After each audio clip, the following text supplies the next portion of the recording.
I'll call the meeting to order.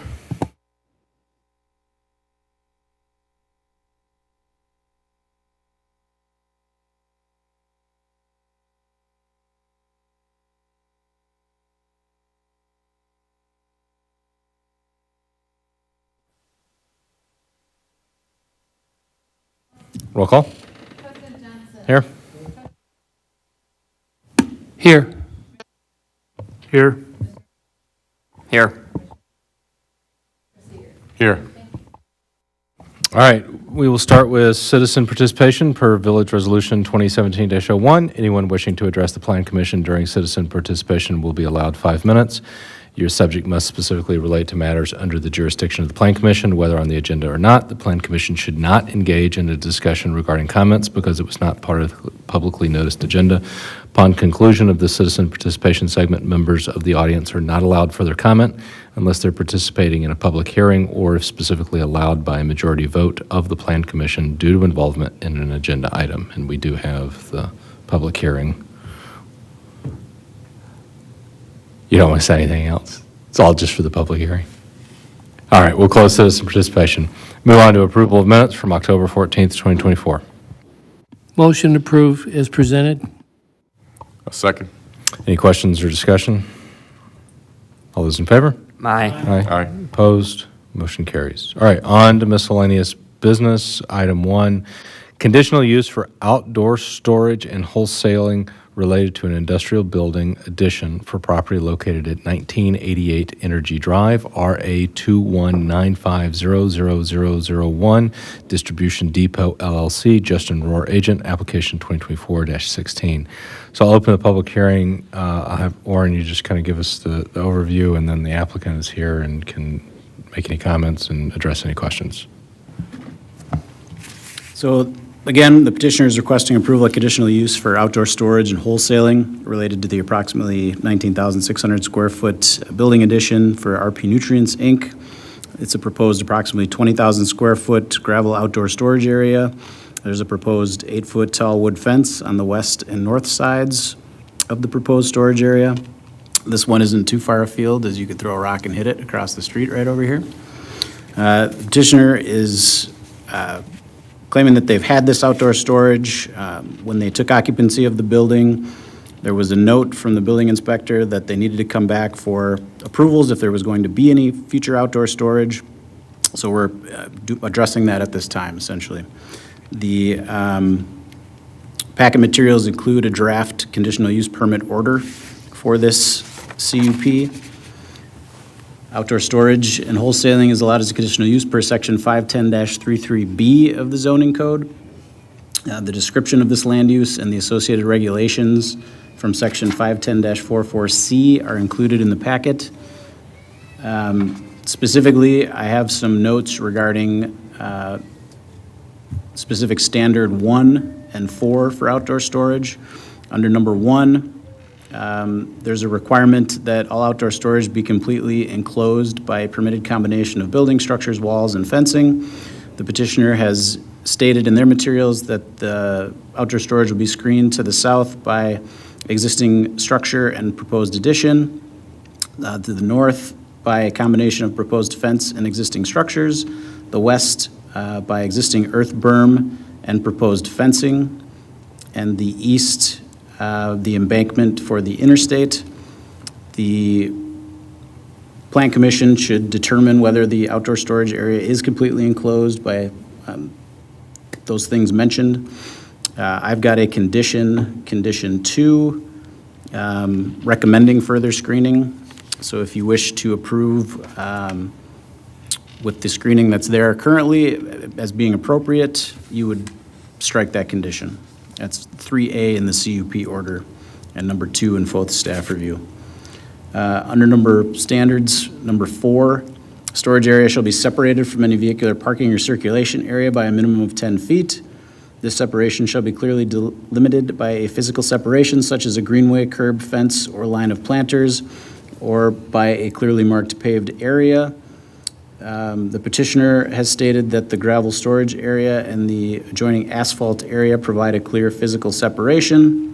FOTH is recommending that there be something further to separate those two areas, whether that be, again, a greenway, curb, fence, line of planters, et cetera. If there were to be some type of clear striping or labeling of the paved area, that would be sufficient. So again, there's a condition to that effect, condition number 3 of Foth staff review, and it is 3B in the CUP order. Should you find that the separation as proposed is sufficient, then you would strike condition number 3 in Foth staff review as part of your recommended approval of this item. I also just wanted to point out that any motion to approve should make reference to the 6 findings from section 510-157H, and that the conditional use approval has a condition number 4 that states the conditional use approval shall not be in full force and effect until such time as the petitioner obtains the necessary approvals and satisfies all comments, conditions, and concerns of the, and that list includes village engineer. I hadn't heard back from the village engineer regarding his final review comments regarding grading and stormwater prior to the meeting, and so that boilerplate condition would cover any comments that should come back in regard to those 2 specific matters. Again, the petitioner is here. If there's any specific questions from the Plan Commission for the petitioner. Yeah, anything you want to add, Justin? Yeah, just hit the people button there. Yeah, the people button. All right. I think Orin covered how we believe there's a physical separation between the asphalt and the gravel. I would like to point out that the gravel is actually completely the opposite direction of our building and where our traffic is. There's really no confusion about where a car parks, comes in, or leaves. So I don't think there's a lot of benefit to adding any kind of additional separation there. It would just hinder plowing and maintenance activities. I think that's all I have to add on the conditional use part. And I know I'm kind of jumping ahead, but you are planning on doing some striping, right, for parking Yes, all the spaces? parking spaces will stripe. Okay, so, I mean, and this is, I guess, a question maybe directed both at Orin and you, but like if there was a yellow stripe at the back of a parking stall, is that sufficient to what you were saying? That's the way I read some of the comments. I think, something in line with the way you see a fire lane called out and striped, something that calls out that this is a physical separation between this side and that side. I think the condition, the intent of the code is more to prevent creep of items out of the area that we're designating as the storage area. And again, to make sure that there's, not people trying to park in that area. So parking stays parking, storage stays storage. Yeah, An area the two shall meet, yes. This lot is 6 acres. It's massive. We have a massive area of asphalt. We don't really anticipate any issues of creeping parking into or vice versa. It's not like you're parking a Sam's Club or a Costco out there. Right. Yeah. Maybe he'll want to do a food truck after we finish our, Well, the other part of this petition is also identifying 15 employees, so, only 15 cars that would be there at maximum. I don't really see why they're going to be parking into the storage spaces as well.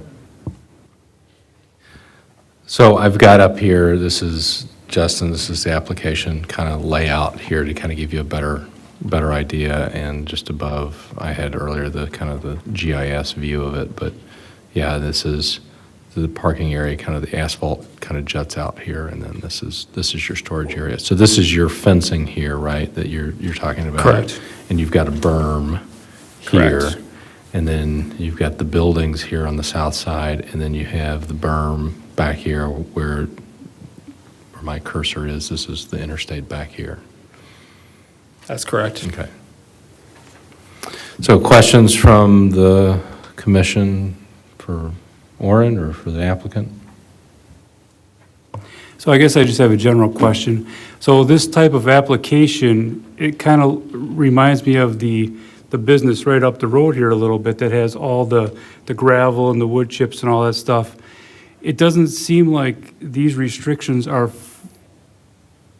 regulated for that business, so I wonder if, was that business grandfathered, that it doesn't have to be fully enclosed and it's right on the parking lot? Are you with the talking repair about- Place? You're talking about over by Dos Amigos Yeah. there? Oh, for the gravel and landscaping there? I don't know, how was that done previously? Do we know? I mean, I don't, are they still servicing out of there? Are you talking about the Madison Pier? Yeah. There it is. Was before. No, I don't think that they've had any changes. I mean, they made that, that storage building, but they've always had the fences that closed off their places where they have the rocks and stuff on the, Yeah, and the requirement's a 5-foot high, not like 10-foot. I would just add that that was an existing non-conforming use that came in for a CU, and so it's not quite the same situation. They had some existing non-conforming rights on that site, and it was memorialized as a CU so that they could expand the operation So to Roger's point, they were grandfathered, basically. to an extent for, I can't, I didn't review the project, I couldn't tell you specifically which aspects were, but there could be an element of that to that project. I mean, I have no problem with this. It just seemed very much regulated when the other one wasn't, so I was just curious about that. Yeah. Other questions for Orrin or the applicant? Are we clear on, I guess, before we exit the public hearing, are we clear on a motion, either accepting some of the requests here from Orrin, or are we satisfied with the applicant's comments back?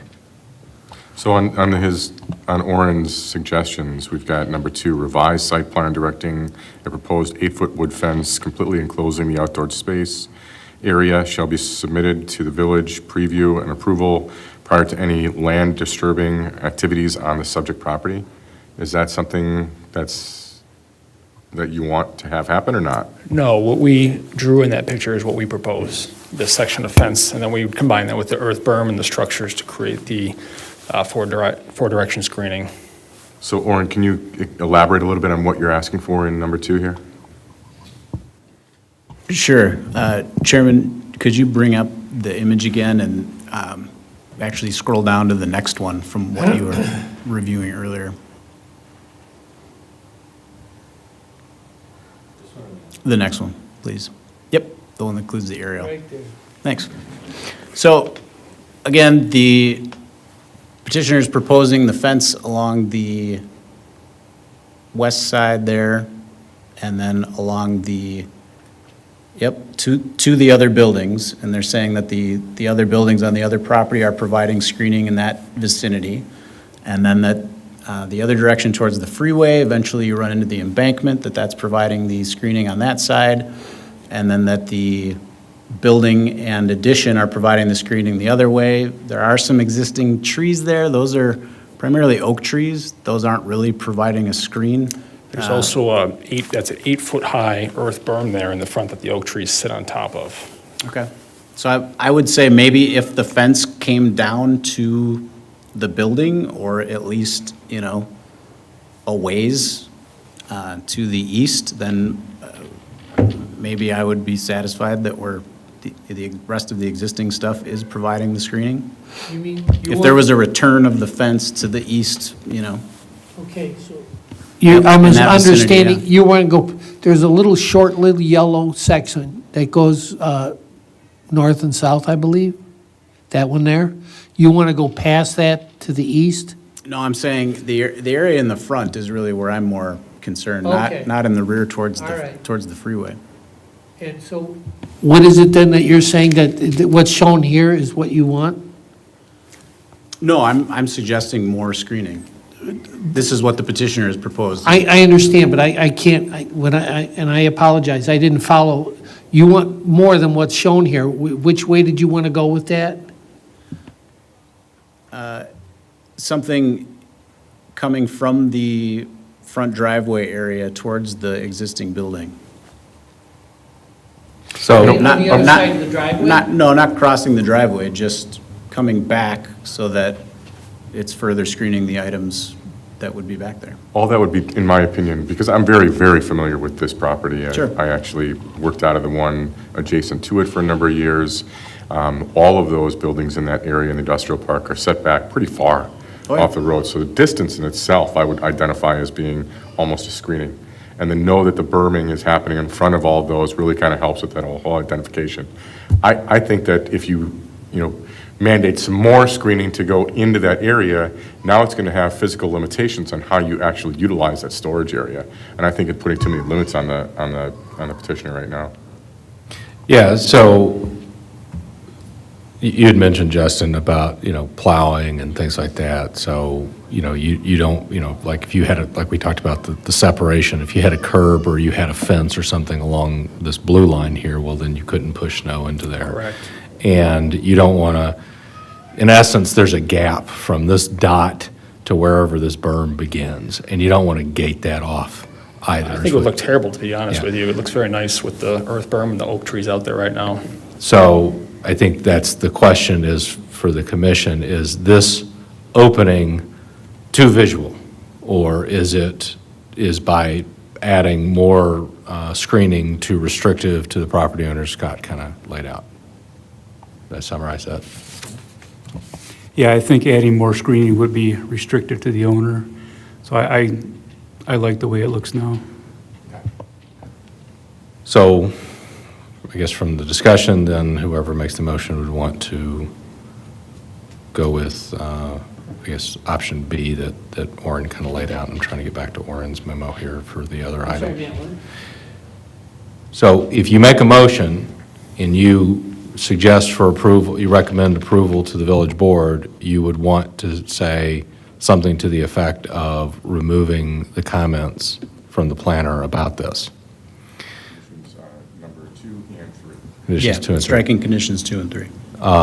And then here in your memo, you have item 4, which is the setback piece. So again, before we exit the public hearing, make sure that we're clear on what motion somebody will be making. So any questions or discussion on that or anything you want to add, Justin? Regarding the separation, Yeah. the same thing I said earlier, just that ideally it would be just gravel to asphalt transition. If you wanted us to paint a line along that edge, just to add some additional delineation, we certainly could do that. Yeah, I think adding a physical separation there, like in terms of a curb or landscaping or a fence or what, that would just, the same problem. It'd create too much restriction on what you're trying to do.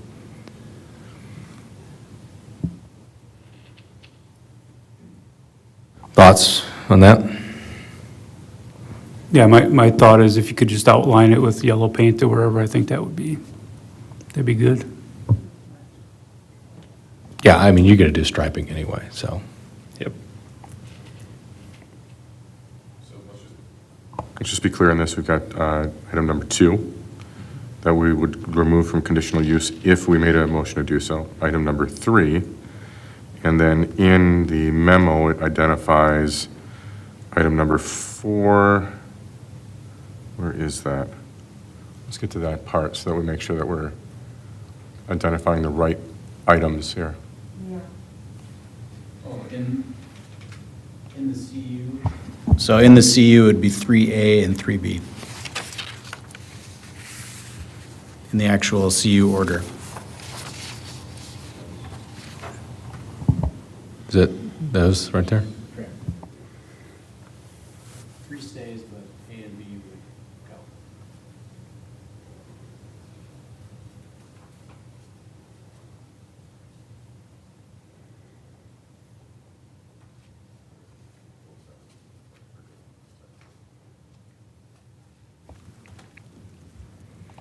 I just get to look at you now instead of the other way around. Waiting for you to close the. Okay, any other comments? Going once? I have one more. Please. Orrin, were you waiting for the village engineer to clear something here, or was that taken care of? I'm waiting to hear back comments regarding the grading and stormwater, but that's not something that has to happen before action by this body. That can be just subject to that boilerplate condition number 4 in the staff review. I would pleases the think commission. especially since it's already been an existing building, it's just being taken over by another entity. Well, no, it's the same entity, so it's just an addition, and there is an existing pond back behind the building. Yep. Yeah, I doubt Tim's going to have any concerns. All right, other questions before I close the public hearing? Anything else you want to say? Okay, Not on this application. all right, I'm going to close the public hearing. I'll make a motion to accept the proposed amendments and remove in conditional use items number 2 and 3, and in commentary area, item 3, A and B. I'll second. Orin, is that good? Okay. All right, any questions or discussion on the motion? All those in favor? Aye. Aye. Opposed? Motion carries. All right, item 2. Can I ask who Yeah. seconded that motion? Roger. Thanks. Item 2, site plan amendment for approximately 19,600 square foot warehouse addition to the existing RP Nutrients, Inc. building located at 1988 Energy Drive, RA 219500001, Distribution Depot LLC, Justin Rohr, agent, application 2024-15. It's the same thing, except this is the extension. We talked about the striping. This is because it's not a conditional use, not a public hearing. Anything else you want to highlight that we haven't already talked about, Warren? I would just want to highlight that with the architecture of the building, that the code does say that metal should be a prohibited building material, but it does provide some exceptions, and the petitioner and I both agree that this building meets those exceptions. So in this instance, I feel that is appropriate. It will match the existing building and tie in nicely with that. The roof lines match as well.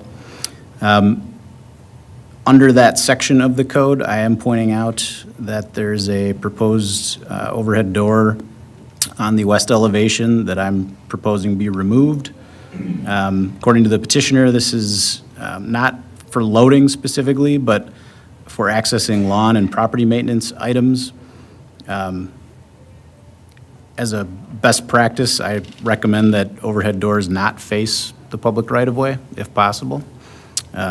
In this instance, I think there's a lot of other doors on the north elevation, on the existing warehouse area that could be used for, and probably are currently, for accessing those types of property maintenance items. And so it's up to the commission whether or not you think the proposed architecture is appropriate as is, or if you agree with both's comment that the overhead door on the west elevation should be removed. That area where they're proposing the overhead door on the west elevation is not paved, and it doesn't connect to any internal drive aisles that connect to the right-of-way, so it's, What size was the overhead door? it's the same as the smaller ones that are on either side of the current warehouse area. Is that correct? No, it's not correct. Actually, the door on the west side is much smaller, like think single-car garage door small, so we can get a lawnmower in and out or access the HVAC condensers in the back to service them. It's like an easily. 8 by 8, 8 by 10? Yeah, like 10 by 10 or something like that. And it was existing? This is part of the addition that we're looking to have that access area on the backside to easily get to the utilities back there. If you keep scrolling down, we do have the plans for Sorry. the elevations in here. I don't normally do this. I normally have somebody else. Keep scrolling. They're at the end. Here we go. That's the existing, I think. Oh, come on.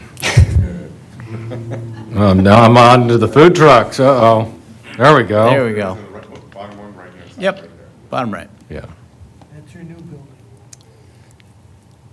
But this is on which side of the property? I'm sorry? That's street. Faces Street Energy. facing. Okay, Yeah. thank you. This also is behind that earth berm, so it's probably almost entirely invisible as well.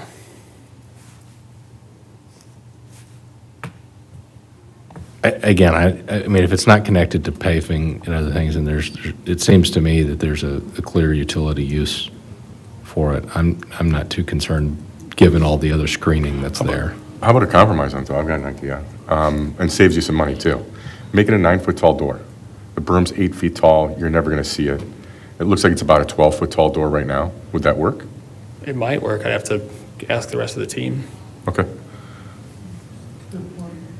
Rick?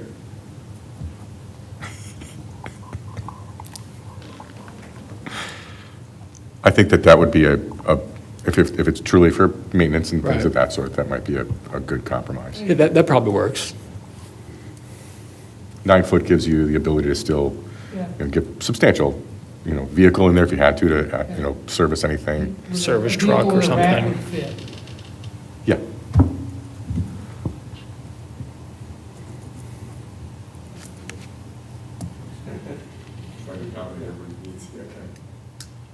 Okay.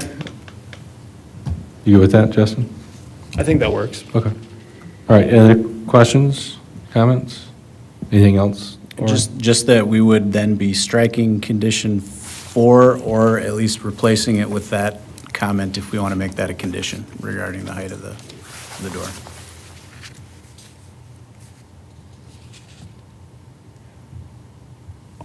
Would I'll you make have- it- I'm just questioning, would you have a problem with making that change then to 9 feet? I think it's fine. I mean, if you say 10 feet as a restriction, I'd be a lot more comfortable with that, but I am okay if it's not 12 feet, yeah. The only reason I said 9 is because 9 is a standard height, and a 10 would be a special order item, and it'd cost you more money to go 10 than would be the 9. So that's why I said 9. That's the only reason.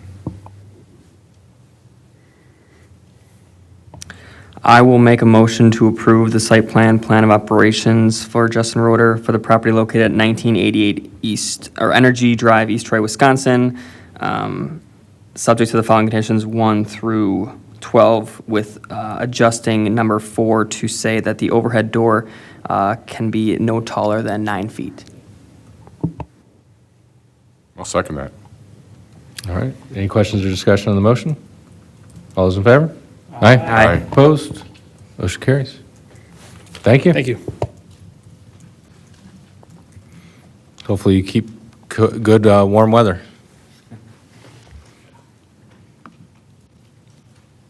All right, moving on to ordinances and code amendments. Item 1, discussion related to amending the village's zoning regulation, Chapter 510 regarding food trucks. We had a discussion about this in the last meeting. I think our agreement was to just clean up some of the language in the ordinance, and so that's what is presented here. Is that right, Orin? Yeah, the way that we brought this forward is a draft ordinance proposing to amend the code at the village's current standards for temporary uses is the word that was escaping me. So there are current temporary use standards in the code.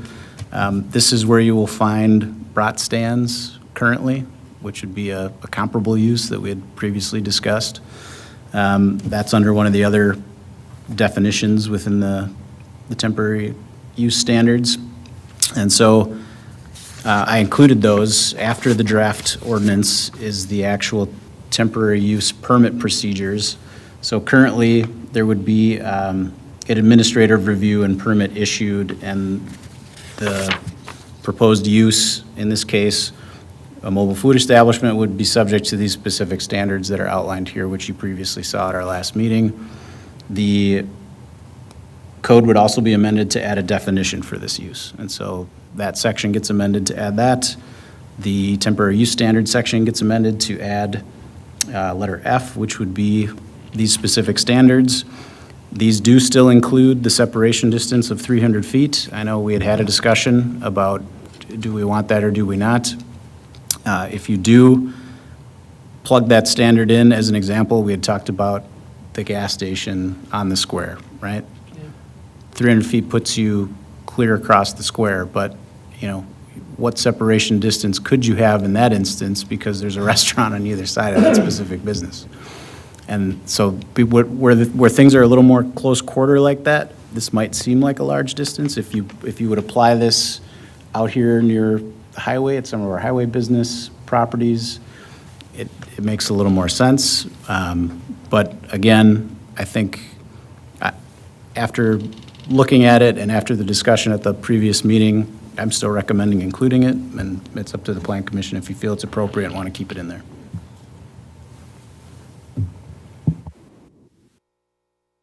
I think no. I think just because of our discussion we had last time, really identifying what that space is across the square is 300 feet, so you can't have food trucks in the square. So the 300 feet just doesn't make sense to me. Again, I would just add that we are talking about on private property.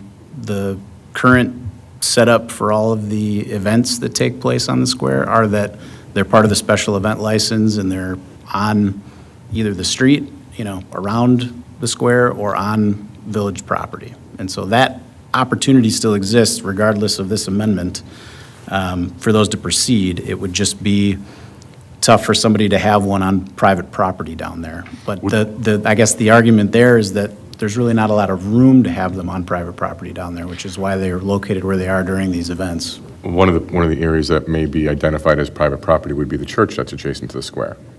And let's say they had some kind of festival, they wanted to have food trucks on the square, or in their parking lot, which they have enough room to accommodate it, but there is 2 restaurants within 300 feet of it. So I don't want to make these restrictions so that people can't utilize the same thing that our Chamber of Commerce has the opportunity to do because they put it on the street. They want to put it in their private parking lot, that makes sense. They should be able to do that. So I just don't think that 300 feet makes sense at all to me. I understand it in certain rural areas, but not in this application, not in our area. It's just too tight.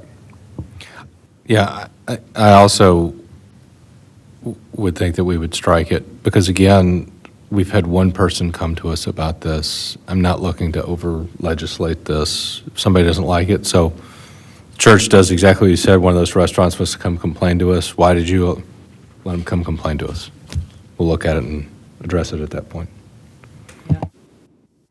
I had a question, and because, to Scott's point, I know back in the late 90s, early 2000s, on the Hanson's little mall there, where Milky, where the chiropractor was, and there was Market Street. It was a sandwich place, kind of like Gus's. They moved in, they were there for a while. And if, according to the rules, if Hanson's decided to have a food truck there, they couldn't have it if it was within 300 feet of the other place. And that was kind of my concern. Okay, any other discussion, or are we ready for a motion? Just that what we'd be looking for is direction for staff to schedule a public hearing for this and to bring it back. That's a public hearing for here, not the village board, right? Correct. Okay, Yep, yeah. It'd be a public hearing at the next Plan Commission meeting. Okay. Or is that do you need a motion, or do you just need direction? Just direction. Okay. So I think the direction then is, let's schedule public hearing either for December or January, whatever makes sense from a noticing perspective. But let's have the 300-foot piece stricken, and let's just go with what we've got elsewhere. Understood. Okay, anything else on that?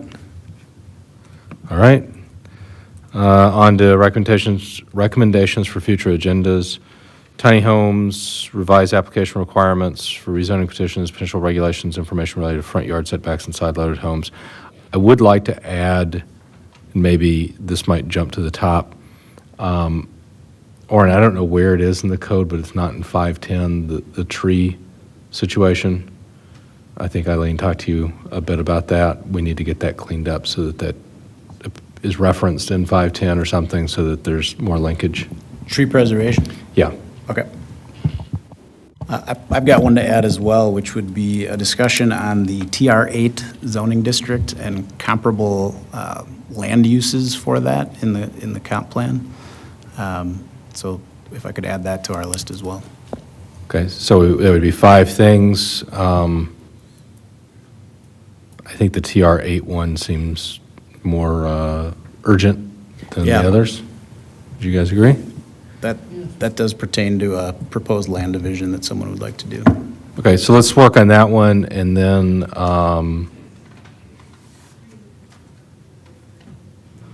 let's take a look at the tree preservation one, and then we can decide about the next three that are listed here. Unless somebody disagrees with that priority. Okay? All right, next meeting is December 9th, 6:30. I will make a motion to adjourn. Second. All those in favor? Aye. Aye. All right, we are adjourned. Thank you very much.